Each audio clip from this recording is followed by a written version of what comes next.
The most dangerous signature is the one you place beneath the words of someone you still trust. Amara Bennett had repeated her father's advice countless times throughout her life. Yet on a quiet Thursday afternoon inside the glass headquarters of Carter Global Holdings, she found herself reaching for a silver fountain pen without asking a single question. Across the polished conference table, her husband, William Carter, smiled with the relaxed confidence that had once made every difficult decision seem simple. "It is only a temporary restructuring," he assured her. "The auditors want everything simplified before the expansion closes next month." Amara looked down at the stack of legal documents arranged neatly before her. Page after page carried technical language that even experienced executives would have needed time to study. She had spent the last 12 years helping William build Carter Global, from a struggling consulting business operating out of a rented office into one of the fastest-growing commercial development firms on the East Coast. During those early years, she had written business proposals late into the night, negotiated with skeptical investors, balanced payroll when cash flow disappeared, and quietly postponed her own dream of becoming a licensed architect because William's vision had become theirs. As the company grew, his face appeared on magazine covers while she willingly stepped behind the scenes, believing that a successful marriage did not require two people competing for recognition. She trusted him, because trust had never seemed like a risk until now. William gently turned the final page toward her. "This is the last one." His voice remained calm, almost reassuring. "After today, everything becomes easier." Amara smiled faintly, before signing her name exactly where the gold tabs indicated. William immediately collected every document, slipped them into a leather portfolio, and stood. Instead of thanking her, he glanced at his watch. "I have another meeting downtown." He hesitated only briefly before adding, "Do not wait for dinner tonight." Something about his tone felt unfamiliar. But before Amara could respond, he was already walking toward the conference room door. She watched him disappear into the hallway, convincing herself she was imagining the sudden distance in his voice. Less than 30 minutes later, her mobile phone vibrated. Then it rang again, then again. The first call came from the company's chief financial officer. The second came from her personal bank. The third came from an investment advisor she had known for years. Confused, she answered the bank representative first. "Mrs. Carter," the woman said carefully, "we are calling regarding several accounts that have been frozen following today's ownership restructuring." Amara frowned. "There must be some mistake. According to the filings submitted this afternoon, you are no longer listed as an authorized owner." Her heart began to pound. She immediately logged into her banking application. Every shared account displayed the same message: access restricted. She hurried toward William's executive office, only to discover the door locked and his assistant quietly packing personal items into storage boxes. "Where is William?" Amara asked. The assistant looked genuinely uncomfortable. "He left for the airport about 20 minutes ago." "The airport?" "He instructed me to tell everyone he will be in London for several days." Before Amara could process another thought, two uniformed process servers entered the reception area carrying official envelopes. One approached her politely. "Mrs. Amara Bennett Carter?" She nodded slowly. The man handed her the sealed documents. "You have been formally notified of legal proceedings scheduled by the Superior Court next Tuesday morning." Amara stared at the envelope without opening it. Then she noticed the case title printed across the front: Carter Global Holdings versus Amara Bennett Carter, and beneath it, in bold letters that made the entire world suddenly feel unfamiliar, were the words "Petition for Exclusive Ownership and Asset Recovery." The following Tuesday morning, the marble courthouse in downtown Boston carried its usual atmosphere of measured silence. Yet to Amara Bennett, it felt like the place where 12 years of quiet sacrifices would either disappear forever or finally be acknowledged. She walked through the security checkpoint carrying nothing more than a leather folder containing a handful of personal notes and the original notebook where she had once drafted the first business model for Carter Global Holdings. She had almost left it at home, believing no one would care about faded handwritten pages from more than a decade earlier. But something inside her insisted that the beginning of every story mattered, even inside a courtroom, focused only on legal documents. On the opposite side of the hallway, William Carter arrived surrounded by attorneys wearing tailored suits and carrying neatly organized case files. His expression remained composed, almost confident, as though the hearing represented one final corporate formality before another successful acquisition. When his eyes briefly met Amara's, he offered a polite nod that felt colder than complete indifference. There was no anger, no apology, only the distant professionalism of someone who had already convinced himself the outcome had been decided. Judge Eleanor Grant entered promptly at 9 o'clock, and the courtroom settled into respectful silence. After reviewing preliminary filings, she invited counsel for Carter Global Holdings to present the petition. William's lead attorney, Michael Hargrove, stood and addressed the court with practiced confidence. He argued that recent restructuring had clarified ownership interests, that Amara no longer possessed any legal authority within the company, and that maintaining uncertainty over corporate control could jeopardize investors, employees, and ongoing commercial projects. His presentation flowed smoothly through financial exhibits, board resolutions, and newly filed ownership records signed only days earlier. Each document appeared complete, professionally prepared, and entirely unfavorable to Amara. Rebecca Sloan, the attorney representing Amara, listened quietly without interruption. She had accepted the case only 48 hours earlier after reading every available filing throughout 2 sleepless nights. When the judge invited her response, Rebecca stood calmly. "Your Honor, opposing counsel has presented documents explaining what happened last week. We intend to demonstrate that the true question before this court is not what happened last week, but what happened 12 years ago." A faint ripple of curiosity moved through the courtroom. William remained outwardly calm, although his attorneys exchanged brief glances. Rebecca continued, "Before discussing transfers, restructuring, or current ownership, we respectfully request production of the original corporate formation records, including all incorporation documents, founder agreements, capital contribution schedules, and the first registered operating records filed when Carter Global Holdings was established." Michael immediately objected. "Those materials are irrelevant. Ownership has evolved through years of lawful restructuring." Rebecca answered without raising her voice. "Ownership may evolve, but every chain of title begins somewhere.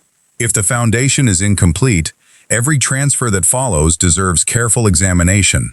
Judge Grant reviewed several pages before looking toward William's legal team. "Do certified copies of the original filings remain available?" Michael hesitated for only a moment. "They should exist within archived corporate records." The judge nodded thoughtfully. "Then the court will review them." She turned toward the clerk. "Issue an order requiring the certified founding documents to be produced before the next session." As the clerk prepared the order, an older court records officer quietly approached the bench, carrying an archive request form. He adjusted his glasses before speaking softly enough that only those nearest could hear. "Your Honor, there appears to be an irregular notation on the original incorporation index." Judge Grant looked up. "What kind of notation?" The records officer carefully turned the aging registry book toward her. Beside the company's original filing number rested an old red seal rarely seen in modern corporate cases. Judge Grant studied it for several silent seconds before looking back toward both legal teams. "Counsel," she said evenly, "it appears this corporation's earliest registration may involve a protected founder designation that has never been examined during any subsequent ownership filing." For the first time that morning, William's confident expression disappeared completely. 3 days later, the courtroom filled once again, but this time, the atmosphere had changed. Reporters occupied nearly every available seat, not because of a divorce or a business dispute, but because word had quietly spread through Boston's legal community that an unusually rare founder designation had appeared inside the original corporate archives of Carter Global Holdings. Judge Eleanor Grant entered promptly and called the session to order.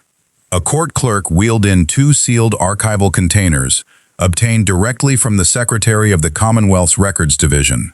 Their official evidence tape remained intact until the judge personally authorized them to be opened. Rebecca Sloan glanced toward Amara with a reassuring nod before standing. "Your Honor, we appreciate the court's diligence in obtaining the original filings." Across the room, William Carter remained outwardly composed, although the confidence he had displayed during the first hearing had noticeably faded. His attorney, Michael Hargrove, quietly reviewed his notes while avoiding eye contact with the archival boxes. Judge Grant addressed the records officer who had retrieved the documents. Please explain the protected founder designation referenced during our previous hearing. The elderly records officer adjusted his glasses before speaking. Approximately 15 years ago, Massachusetts corporate law permitted founders to register a protected beneficial ownership declaration under limited circumstances. These declarations were uncommon because they required additional legal review and remained attached permanently to the original incorporation file, unless lawfully amended by every protected founder. Judge Grant asked the obvious question, was such an amendment ever filed? The records officer slowly turned several aging pages before answering. Based upon the records preserved by this office, no amendment appears to exist. A quiet murmur spread through the courtroom before immediately disappearing beneath the judge's steady gaze. The clerk carefully removed the first incorporation documents from their protective sleeves. Every page displayed original signatures, notarizations, and filing stamps dated 12 years earlier. Rebecca requested permission to approach the witness display. Judge Grant agreed. Rebecca carefully pointed toward the first registered articles of organization.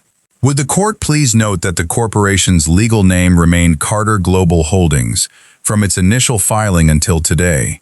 The judge nodded. Rebecca then turned another page. Now, Your Honor, I ask the records officer to identify the individual listed as the protected founding beneficiary. The courtroom grew perfectly still. The records officer leaned closer before reading aloud.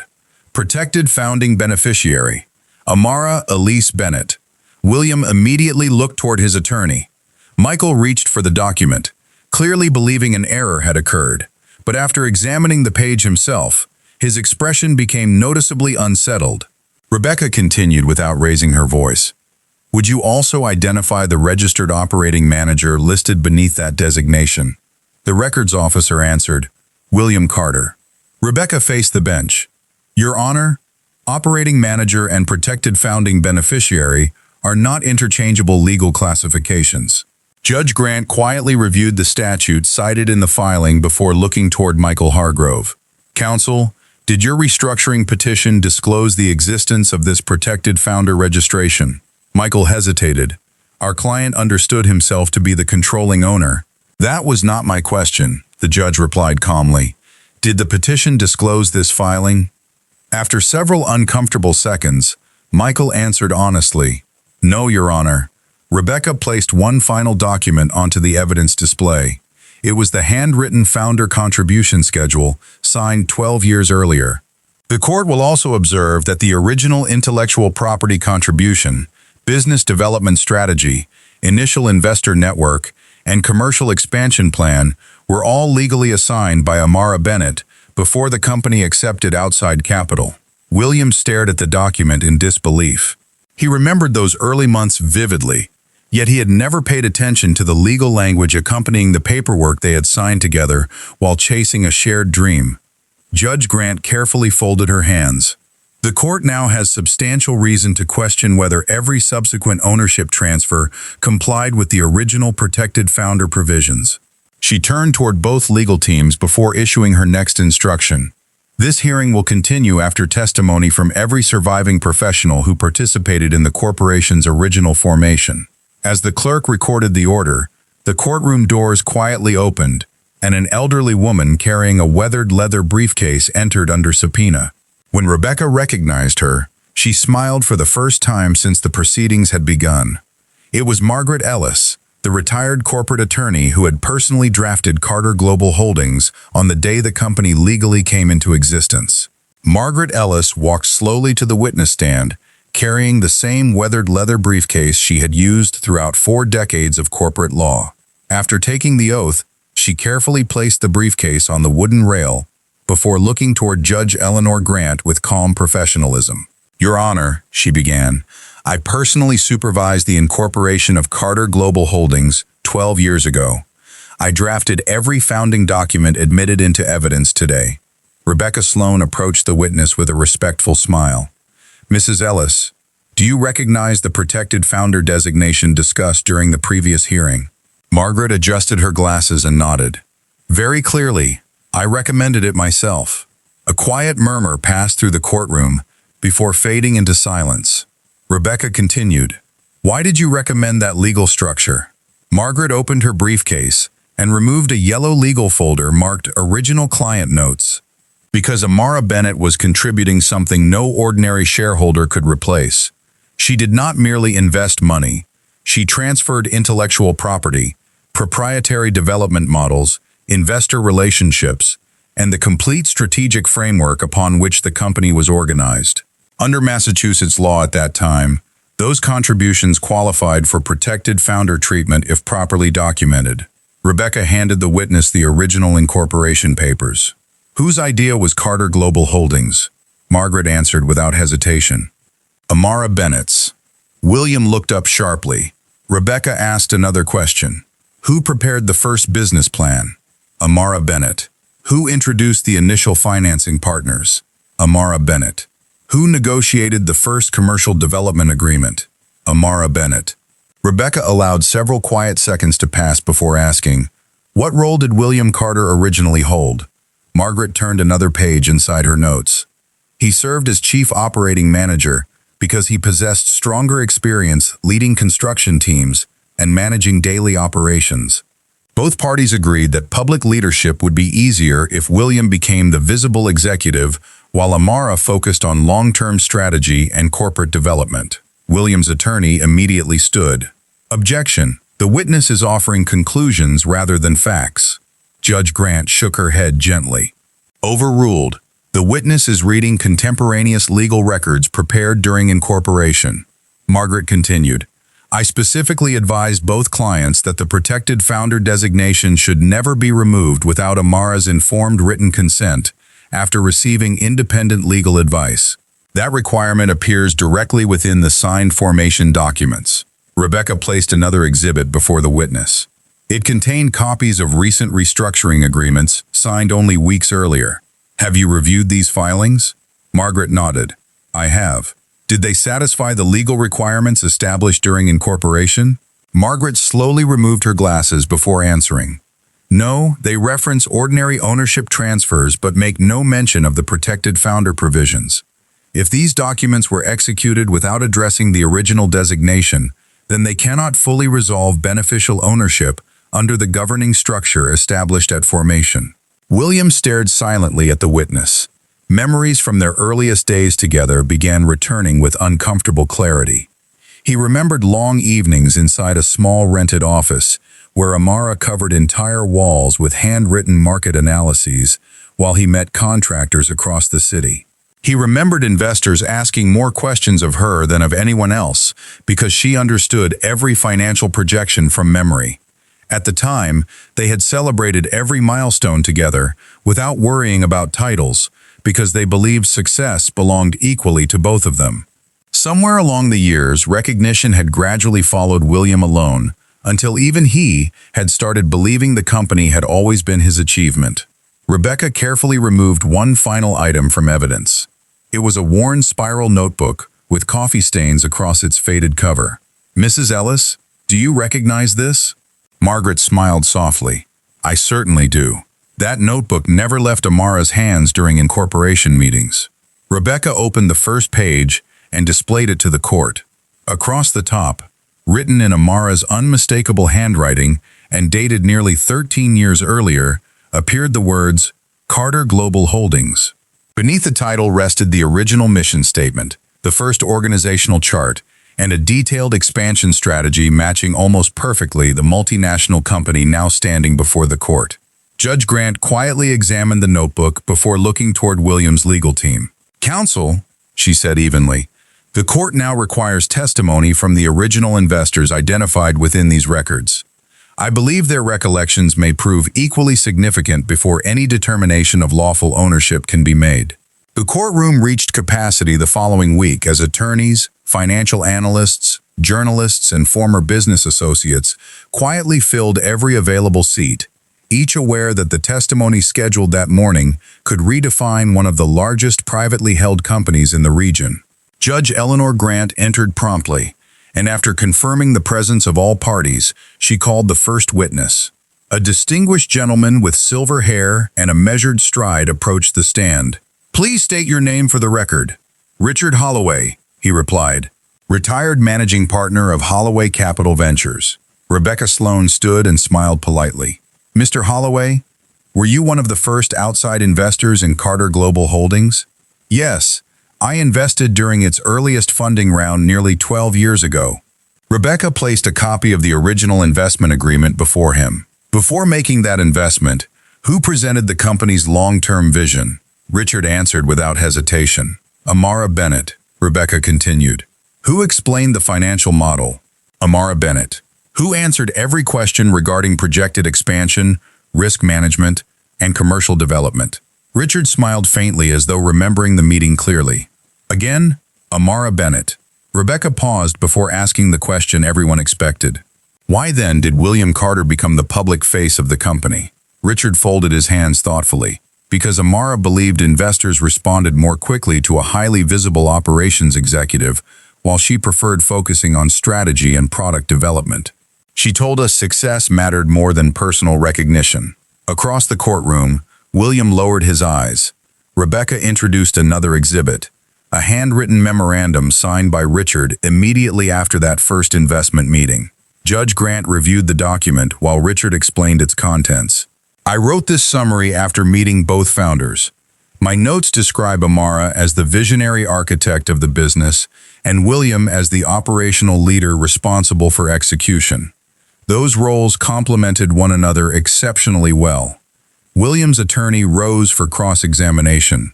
"Mr. Holloway, regardless of your impressions, is it not true that Mr. Carter successfully led the company for many years afterward?" Richard answered calmly. "Certainly.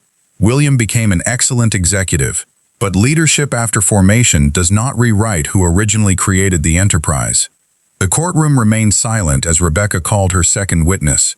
An elegant woman with a subtle French accent stepped forward and introduced herself as Claire Beaumont, former Chief Investment Officer of Beaumont International Development in Paris.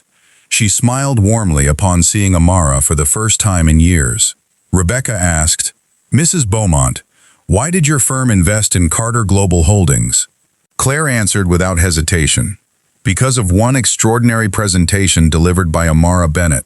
She reached into her briefcase and produced a carefully preserved folder bearing the date of their first meeting.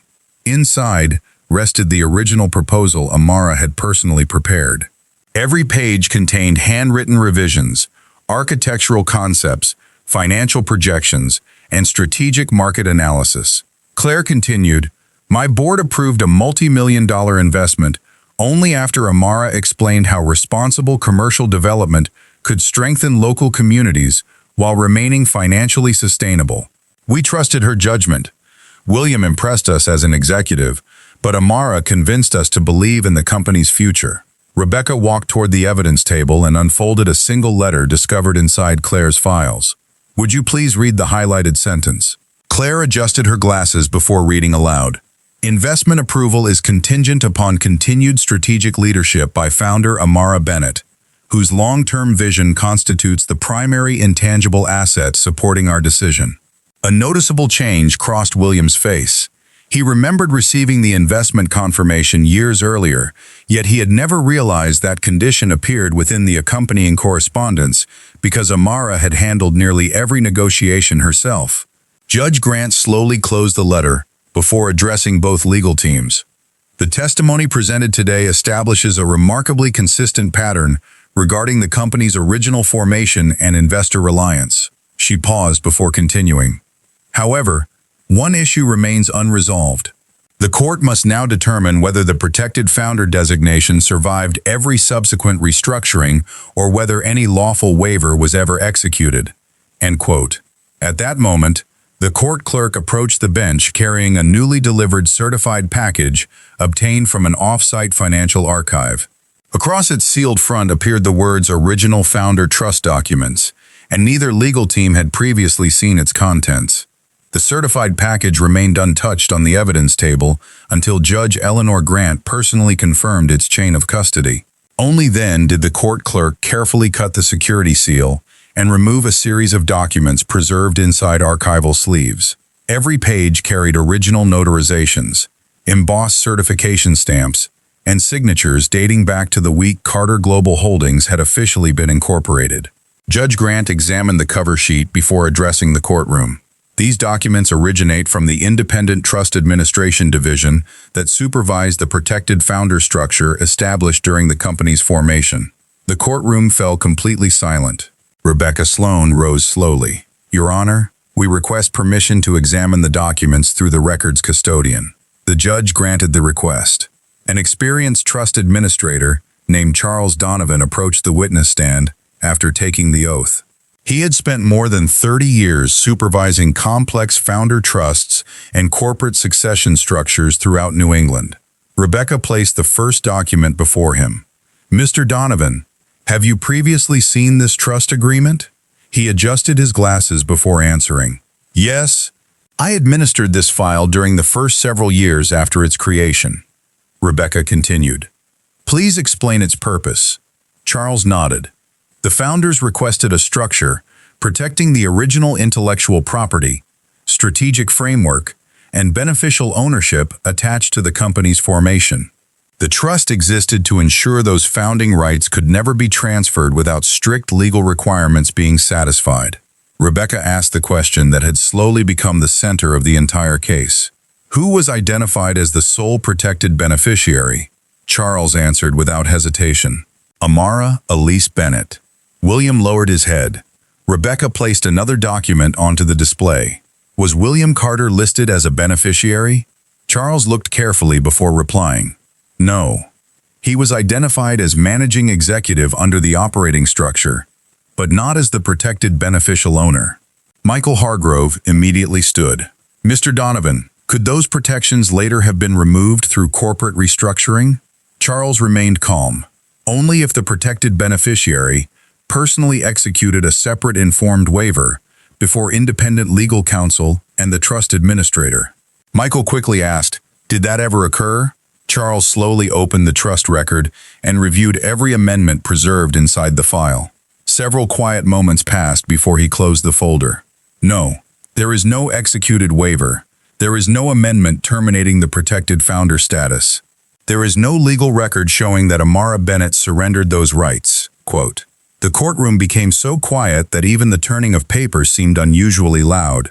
Rebecca approached the witness once more.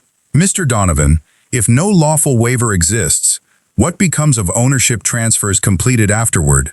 Charles answered carefully.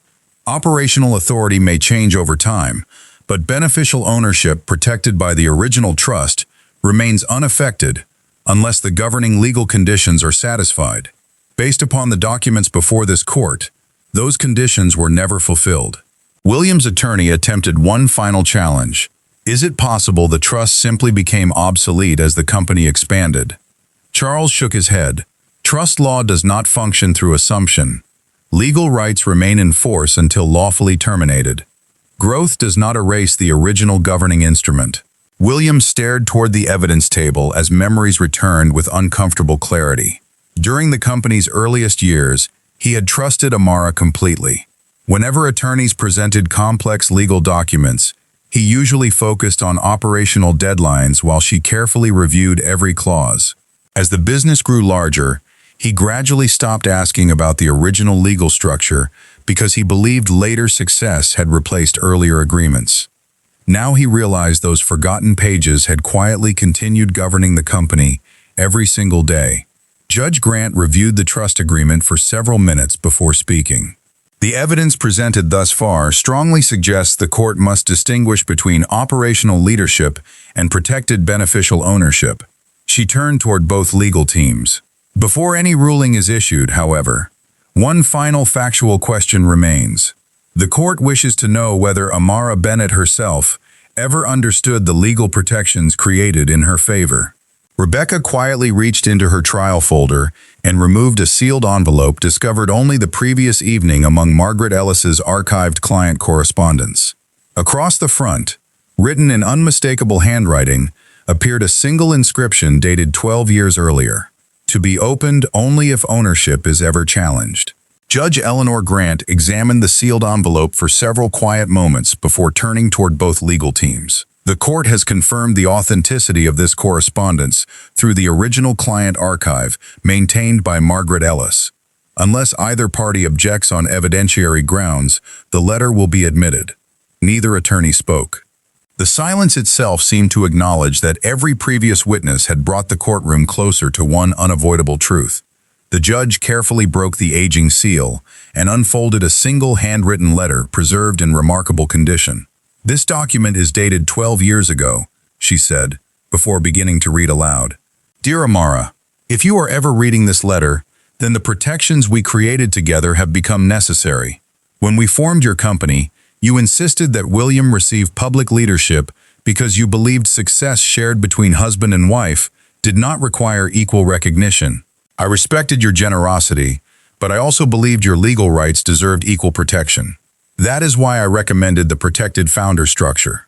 It exists not because I doubted William, but because I understood that people can change while properly drafted documents remember the truth." The courtroom remained perfectly still. Judge Grant continued reading. "You once told me that if the company succeeded, you would gladly stand behind the scenes while William stood in front. I admired that kindness, yet I reminded you that history often remembers the person holding the microphone while forgetting the one who wrote the speech. If ownership is ever questioned, allow the documents to speak where memory may fail." Rebecca Sloan quietly lowered her eyes toward the counsel table. Even Amara looked surprised, as though she had forgotten the conversation entirely. Judge Grant folded the letter before addressing Margaret Ellis once more. "Mrs. Ellis, did Amara Bennett ever request removal of these protections?" Margaret answered firmly. "Never. In fact, after I prepared the trust, she told me she hoped the letter would remain sealed forever because she expected her marriage to last a lifetime." William closed his eyes briefly.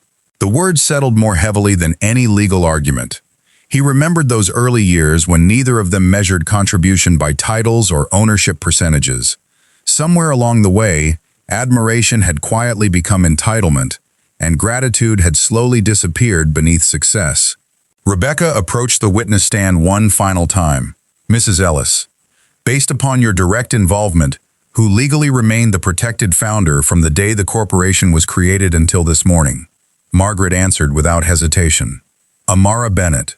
Judge Grant reviewed the complete evidentiary record before speaking slowly. "The court has now heard testimony from the drafting attorney, the trust administrator, the original investors, and the official corporate archives. Every independent source identifies the same protected founder. Every governing document points to the same conclusion. No lawful waiver has been presented. No valid amendment has been produced." William's attorney remained seated, no longer searching through his files. For the first time since the proceedings began, there appeared to be nothing left to dispute. William slowly turned toward Amara. She met his eyes without anger, without satisfaction, and without triumph. There was only quiet composure. She had not come to court seeking revenge. She had simply refused to surrender the truth. Judge Grant looked toward both parties before announcing, "The court has completed its factual inquiry. Tomorrow morning, this matter will reconvene for final legal findings and judgment regarding beneficial ownership, corporate control, and all related claims." The courtroom gradually emptied as reporters hurried toward the exits. William remained seated long after everyone else had begun leaving. On the evidence screen still displayed before the bench remained the first page of the original incorporation documents. At the very top, beneath the company name, appeared the line every person in the courtroom had now seen with complete clarity. Founder and protected beneficiary, Amara Elise Bennett. It was the first page William had signed 12 years earlier, and somehow it had become the only page he had never truly read. The next morning, the courthouse steps were lined with reporters long before the doors opened. Yet inside courtroom 7 there was only quiet anticipation. The legal arguments had ended. The witnesses had spoken. Every archived document had been examined. All that remained was the court's final determination of what the law required after 12 years of forgotten truth had finally resurfaced. William Carter entered without the confidence that had once defined him. His attorneys walked several steps behind, speaking only when necessary. He no longer glanced toward the cameras waiting outside, because public opinion no longer mattered as much as the realization that he had spent years accepting praise for a foundation someone else had patiently built beside him. Across the aisle, Amara Bennett sat calmly beside Rebecca Sloan with the same worn spiral notebook resting inside her leather folder. She had carried it into every hearing, not because it guaranteed victory, but because it reminded her where everything had truly begun. Judge Eleanor Grant entered precisely at 9 o'clock and reviewed the final written submissions before addressing both parties. The court appreciates the professionalism demonstrated throughout these proceedings. Before judgment is entered, I will allow each party one final statement concerning the equitable consequences of this matter. Rebecca Sloan stood first. Your Honor, my client has never requested punishment. She has never asked this court to diminish Mr. Carter's years of leadership or contributions to the company. She asks only that the original legal structure be honored exactly as it was written, and that history be recognized without alteration. Rebecca returned to her seat. Judge Grant then turned toward William. He rose slowly and rested both hands upon the counsel table before speaking. Your Honor, for many years I believed success justified every decision I made. I measured accomplishment by revenue, expansion, and recognition. Somewhere along that journey, I stopped asking myself who had made those opportunities possible. I remembered the headlines but forgot the handwritten notes spread across a rented office table. I remembered the ribbon cuttings but forgot the late nights when Amara prepared every presentation while I rehearsed delivering them.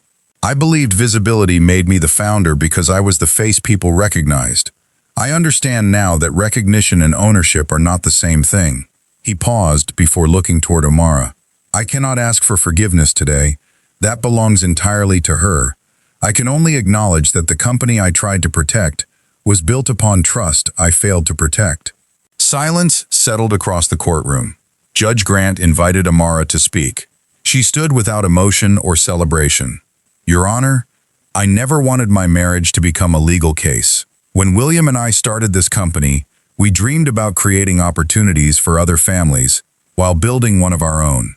I chose to work quietly because I believed partnership meant lifting one another rather than competing for attention. If the court restores what the law has always protected, I hope it also reminds every entrepreneur that invisible work still has value, even when applause belongs to someone else. Several members of the gallery lowered their eyes. Judge Grant closed the final evidence binder and folded her hands. The court has reviewed every exhibit, every witness, every governing document, and every applicable statute. The evidence demonstrates a continuous protected founder interest established during incorporation and never lawfully extinguished. The court therefore concludes that beneficial ownership remained vested in Amara Bennett throughout the corporation's existence. A quiet wave moved through the courtroom before disappearing beneath the judge's steady voice. The comprehensive written judgment, including corporate governance orders, financial directives, and transitional authority, has been completed and will be entered into the record tomorrow morning after final administrative review. Until that time, all existing injunctions shall remain in full effect. One strike of the gavel echoed through the room. As everyone slowly gathered their belongings, William remained seated for several moments, watching Amara leave through the same wooden doors they had once entered together years earlier, when they filed the paperwork to create their first company. Back then, they possessed little more than determination and faith in one another. Now one of those remained, while the other had quietly slipped away long before either of them realized it.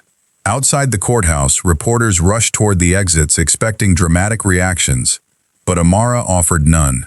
She simply walked into the cool Boston morning, carrying the same notebook that had started everything, unaware that the written judgment waiting to be entered the following day contained one final legal finding that neither side had yet been allowed to read.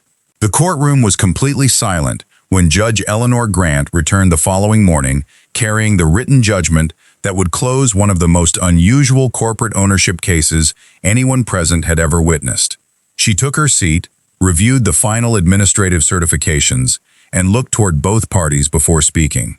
After considering every exhibit, every witness, every governing statute, and every equitable principle applicable to this matter, The court is prepared to enter its final judgment.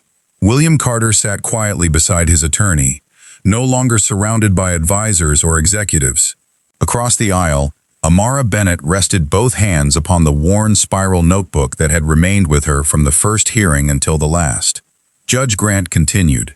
The court finds that the protected founder designation created during the incorporation of Carter Global Holdings was never lawfully revoked, transferred, or waived. Accordingly, beneficial ownership has remained continuously vested in Amara Elise Bennett, from the date of incorporation through the present day. A quiet breath seemed to move across the courtroom before disappearing into respectful silence. The judge turned another page. The court further finds that Mr. William Carter served lawfully as chief operating executive under the original governance structure and acknowledges his years of operational leadership. However, operational authority does not extinguish protected beneficial ownership established under the governing trust documents. She signed the final order before continuing. Effective immediately, all ownership records shall be corrected to reflect the original legal structure. The petition seeking exclusive ownership by William Carter is denied. Corporate governance shall transition under court supervision to ensure stability for employees, investors, and ongoing contractual obligations. Reporters immediately began writing, while attorneys quietly exchanged documents. Amara closed her eyes for only a moment before looking toward the bench. There was no celebration on her face, because she had not come seeking victory over another person. She had come seeking recognition of the truth. Judge Grant addressed her directly. Mrs. Bennett, the evidence demonstrated not only your legal ownership, but also your consistent commitment to the company's original mission. The court expects that same integrity to guide its future. Amara nodded respectfully. Thank you, Your Honor. William slowly stood after the judgment had been entered. He looked toward Amara for several long seconds before walking across the aisle. The courtroom instinctively grew quiet once more. I spent years believing success belonged to the person standing in front of the cameras, he said softly. I forgot that the strongest foundations are usually built by someone willing to work where no one is watching. I cannot change what I allowed ambition to become, but I will never deny the truth again. Amara listened without interrupting. When he finished, she answered with the same calm dignity that had carried her through every hearing. The company was never the greatest thing we built together. Trust was. That is the only thing this court could never restore. William lowered his head with quiet understanding. He offered no further argument because he finally understood that some consequences are measured not by financial loss but by opportunities that cannot be rebuilt once they have been surrendered. 16 months later, Carter Global Holdings had become one of the most respected development companies in the country, not because of record profits alone, but because every major project now included affordable housing initiatives, educational partnerships, and community investment programs inspired by the principles written inside Amara's original notebook more than a decade earlier. Employees often remarked that the company's culture had changed in subtle but meaningful ways. Recognition was shared more generously. Young professionals received mentorship regardless of title. Ideas mattered more than hierarchy. One autumn afternoon, Amara visited the small office where Carter Global Holdings had first begun. The building had long since been converted into a neighborhood business incubator, supporting first-generation entrepreneurs. She placed her worn notebook inside a glass display prepared for future visitors beside a simple bronze plaque that read, "Every enduring enterprise begins with an idea, but it survives only through character." Before leaving, she paused at the doorway and looked back one final time. She realized that the greatest empire she had ever owned was never measured by stock certificates, court orders, or corporate buildings. It was measured by the quiet strength to remain faithful to the truth, even when the world had forgotten it.